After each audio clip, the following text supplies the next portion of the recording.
Œuvre de Maria Valtorta. Tome 3, chapitre 6, intitulé Le second jour à Sichar. Adieu aux Samaritains. Vision du 25 avril 1945.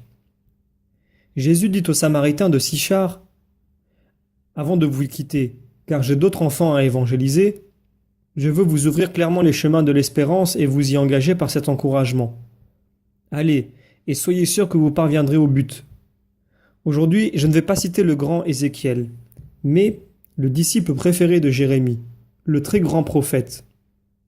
Baruch parle de vous. Ah, il prend réellement vos âmes et parle pour elles toutes au Dieu sublime qui réside dans les cieux.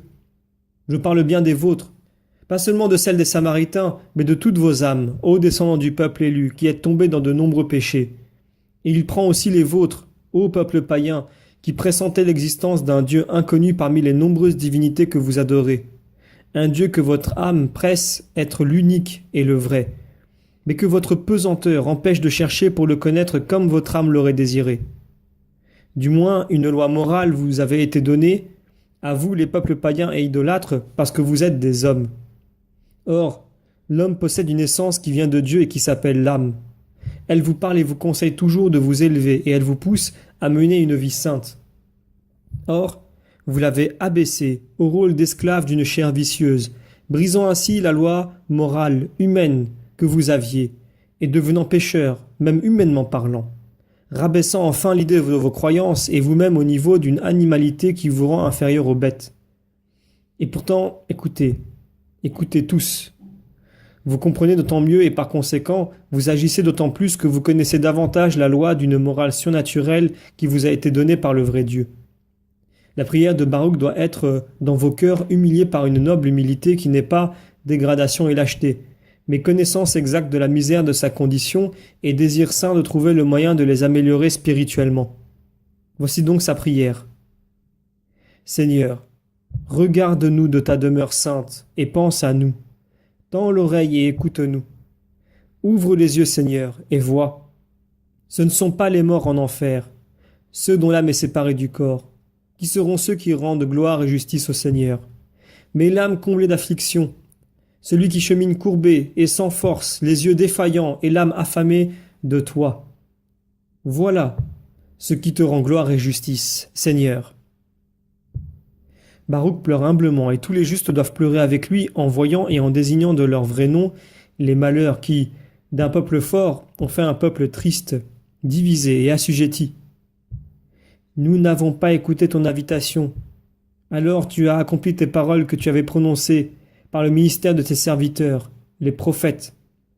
Que les os de nos rois et les os de nos pères seraient arrachés de leurs tombeaux et exposés à la chaleur du soleil, au froid de la nuit, et que les habitants des villes mourraient dans d'atroces souffrances par la faim, l'épée et la peste. Et le temple où l'on invoquait ton nom, tu l'as réduit à l'état dans lequel il se trouve aujourd'hui à cause de l'iniquité d'Israël et de Juda. Vous qui êtes des enfants du Père, ne dites pas « Aussi bien notre temple que le vôtre que sont construits et reconstruits, et ils sont beaux. » Non. Un arbre déchiqueté par la foudre depuis la cime jusqu'aux racines ne survit pas. Certes, il pourra végéter misérablement en essayant de vivre grâce aux surgeons poussés des racines qui ne veulent pas mourir, mais ce ne serait que broussailles sans fruits, et plus jamais l'arbre opulent aux fruits abondants, sain et sucré qu'il était.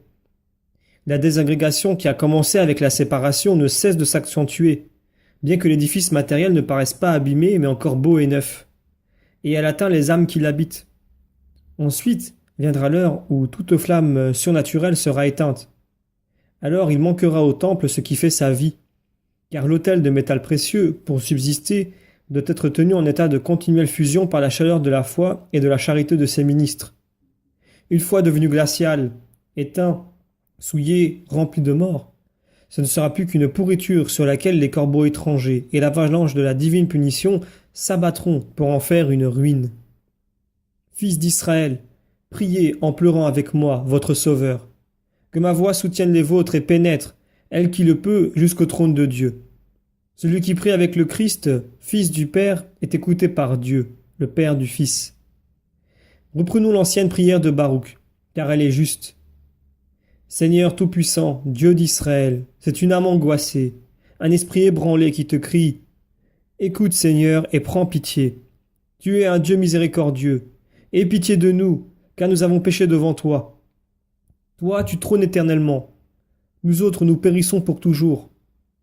Seigneur Tout-Puissant, Dieu d'Israël, écoute donc la supplication des morts d'Israël, des fils de ceux qui ont péché contre toi, qui n'ont pas écouté la voix du Seigneur leur Dieu, de sorte que tous leurs malheurs se sont attachés à nous. Ne te souviens plus des fautes de nos pères, mais en cette heure, souviens-toi de ta puissance et de ton nom, pour que nous invoquions ce nom et nous nous convertissions de l'iniquité de nos pères. Aie pitié. Priez ainsi, et convertissez-vous réellement, en revenant à la vraie sagesse qui est celle de Dieu, et qui se trouve dans le livre des commandements de Dieu et dans la loi qui demeure éternellement.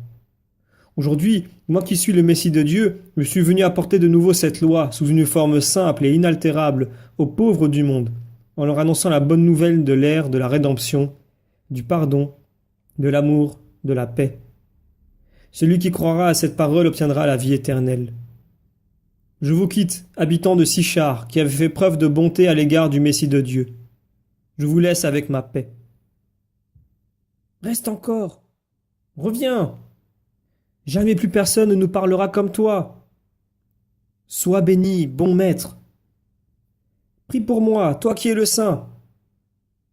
Permets-moi de garder une de tes franges comme bénédiction. Souviens-toi d'Abel, et de moi, Timothée, et aussi de moi, Joraï. De tous, que la paix vienne sur vous. Ils l'accompagnent jusqu'au dehors de la ville pendant quelques centaines de mètres, puis lentement font demi-tour.